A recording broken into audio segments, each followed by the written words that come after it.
Hello and welcome back. This is Dr. Cal with another learning moment from housecall911.com, providing you a little information about our rental calculator that we've developed just to kind of help you.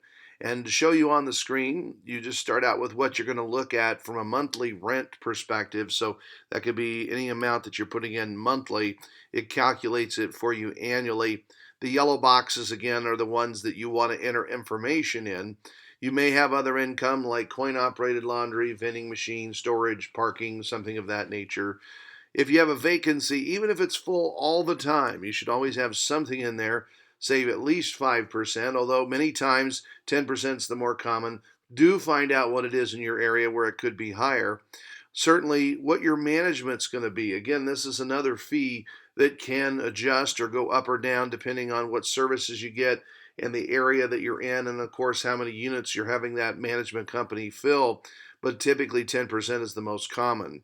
Whatever the taxes are for the year, whatever the insurance, and then maintenance is one of those that you really should have in there. And depending on how old the building is, and more importantly, how much deferred maintenance, that would be items that should have been fixed but maybe haven't been, how much those are going to run you. And typically, at least $75 per unit per month is a good number, at least to start with, although, anything is better than nothing.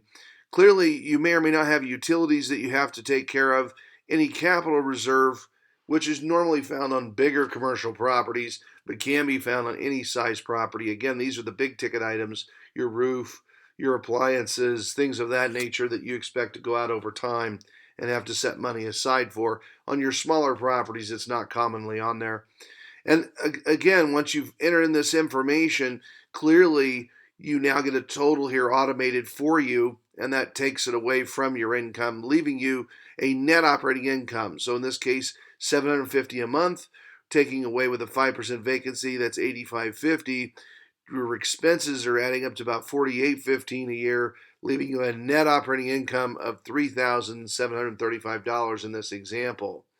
So it's really helpful to be able to run through the cash flow and see what kind of return you might get. And for example, comparing what if you raised the rent just $25 for a nuisance rent increase, which you really should think about doing every year. Let's just plug it in.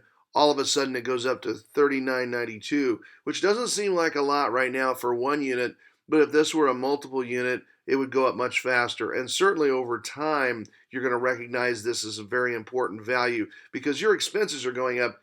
You need to keep up with that as well. You have to be fair to tenants, but at the same time, you have to be fair to yourself.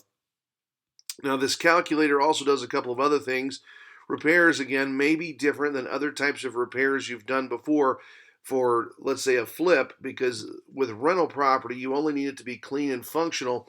In this case, then, you might have just what's it going to take to get to a clean and functional state. Could be anywhere from 0 on up. And that will affect your return.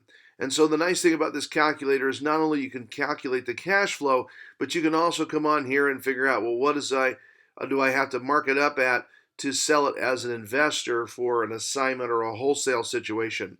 Or what is my cash on cash return for something like that? Of course, the less cash you put down, the better the return is going to be for you. And again, you can see that reflected here quickly on the calculator. The cap rate or capitalization rate or rate of return, again, depends again on the price versus the income. So clearly the better the price, the better the return is going to be as well. And again, you can see how that's reflected here. Of course, there are other calculations that you could run, some of which include the gross rent multiplier. And then we also have thrown in a basic long-term mortgage calculator there to help as well. So lots of different things that you can get here. This is just one example of a tool you could use as someone who's a landlord or someone who's evaluating rental properties. And we hope that you'll go to housecall911.com and download your copy of this under the tools section. So again, we're hoping to bring you more information that will help you become a better real estate investor. And until next time, this is Dr. Cal from House Call 911.